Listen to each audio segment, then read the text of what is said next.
Guys, today I want to talk to you a little bit about LimeLight by Alcone's Come Clean Young Coconut Milk Brush and Sponge Cleanser. It's actually a shampoo. It's actually in a solid here. I'm going to show you. And what I love about this is you need so little to clean all your brushes and sponges. So I have, I'm not going to do all these on here, but I do need to clean a lot of my brushes and my sponges. And I've been trying to get this video out for a few days, but I've been on a job where I needed my brushes actually dry within hours, so I actually decided not to clean them on a video and just use my Perrier Spirit spray instead for that purpose. So I'm going to go ahead and turn on the water. We'll do this lightly so it doesn't get too loud. And one thing that I like to do is just kind of run my solid under the water. And this is actually a Blenderful that I used on the job yesterday. As you can see, I used it very thoroughly, lots of touch-ups. And I like to have this kind of dry overnight. It's not perfectly dry yet, but what I love about having the Blenderful dry overnight, or whatever blending sponge you're using, is that it's not completely saturated. Therefore, I can get the soap and work the soap a little bit more into it, because I find when you saturate the sponge too much, now you're just kind of blocking as much soap from getting into it as possible. So we're going to go ahead and let me mix a little bit of hot and cold water. You see, I'm just going to quickly pass this through. That's it. Just on all sides. I'm going to work just a few swirls all throughout. Make sure that it gets covered in the bottom here. And a technique that I actually learned from one of my good friends at CNN, she found this worked better for her sponges when she was cleaning, was you put the soap on, you work it in. Remember, we just did a little bit, and we can start seeing where it's coming out here. But I work it in before I worry about the water too much. In fact, let's go ahead and turn off this water so I can show you how much gets off without having to really go through the water too much. And then so I'm kind of massaging and pinching it out at the same time. Look at all that foundation coming right out of it. I haven't even passed it through water except for that first time. You see that? Okay, now I'll take my water, but I'm not, let me clean this up a little, but I'm not actually going to sit there and saturate it again. I'm going to pass through, work a little bit more of this soap around, and pinch it, and then take off that excess foundation off my hand. You see it's still pinched, so it's not saturating the water. And now I can see where I need a little bit more soap. Just grab a little more soap in that section. Work it through, a tiny bit more water. Work it through again. Again, pinching motion. Wash that little bit of dirty foundation off there. Pinching motion.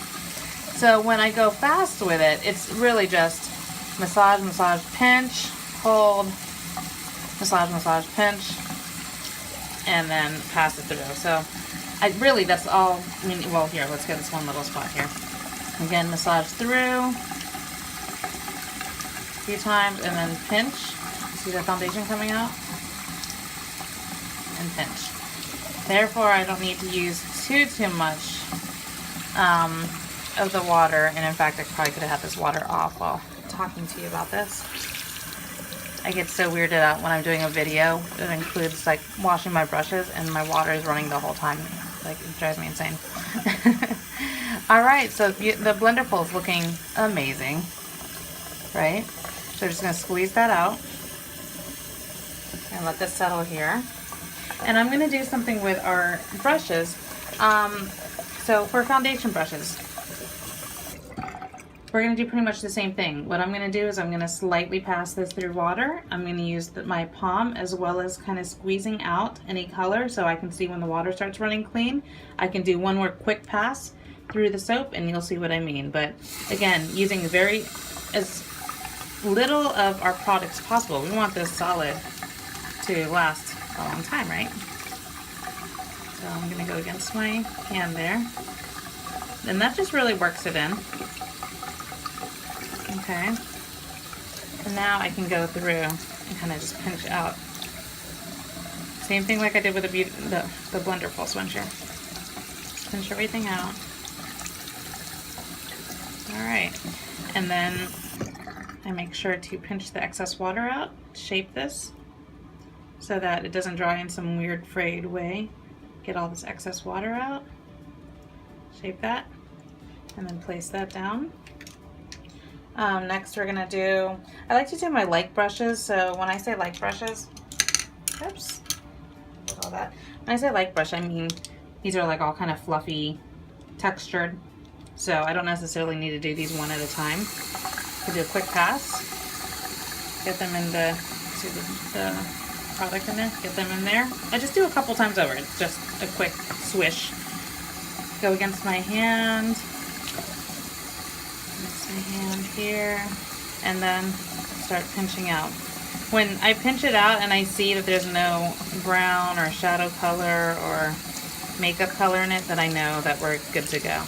Put it against my hand again, just as kind of a barrier, and then again, shape, pinch and shape. Pinch and shape. If I was doing this really quick, I'd just have the water running and I'd have all these brushes flying through here, but just for demonstration purposes, I'm going to slow this down just a tiny bit. Okay, so now this is all shaped. I know that that's going to dry nicely. I'll lay these down as well. The liner brushes. Liners and lips tend to be a little bit more, just a little harder to get things out of. Here, I have a mascara wand and a liner brush. A couple swirls. It's my hand. And these ones you can actually see when the black comes out of it. You see there? See that? A little pinch. Little pinch. Good. Clean. This cleanser is super effective in cleaning brushes really quick. I actually have not run into a cleanser that is this awesome. Okay, let's try this concealer brush. I actually used it as a lip brush yesterday, and I tried everything I could to get that tint out of it, that reddish tint out of it. So let's see if this works. I haven't tried this yet. So pass it underwater, a couple passes through here, and go against my hand, see if anything comes off, and it just turns back to, yep, turns back to the normal color really quick. Alright guys, this is it. This brush cleaner is by far my favorite. And to know that it's vegan and it's coconut milk based versus anything else, that's just a winner to me. So let's go into one more brush. We'll do a fluffy brush here. Pass through really quick. Let's do a couple swirls. You see how quickly that picked that up? It's my hand. See how quickly that's taken off this color here. Let the water run clear. Get a little bit of a swish through there. You can see the brown still running. So just, it looks like it's clean to me, but just because that was running for a little bit, let's do one more swirl. Just to see, that looks good now. Just to really make sure that everything is out of there. Again, when you're drying your brushes, you want to lay them flat or upside down. You don't want to dry them, and you want to squeeze as much water out as possible. You don't want to leave it wet. Squeeze the water out, but you don't want to dry it this way. What ends up happening is the water can get into the ferrule, and that can end up rotting the wood in there, and it can loosen up your brushes, and it doesn't last as long. So if you can dry them upside down, or if you can dry them like this, then you're good to go. Alright guys, so that's my, that's the way that I like to use any of the solid cleansers, but I will say that this is a 10 out of 10 for me. This is the LimeLight Come Clean Young Coconut Milk, and I believe it's $28. So let me know if you have any questions. Go ahead and put it in the comments, any questions that you may have, and if you've tried it and how much you love it, because I'm sure you love it as well. Alright, talk soon. Bye.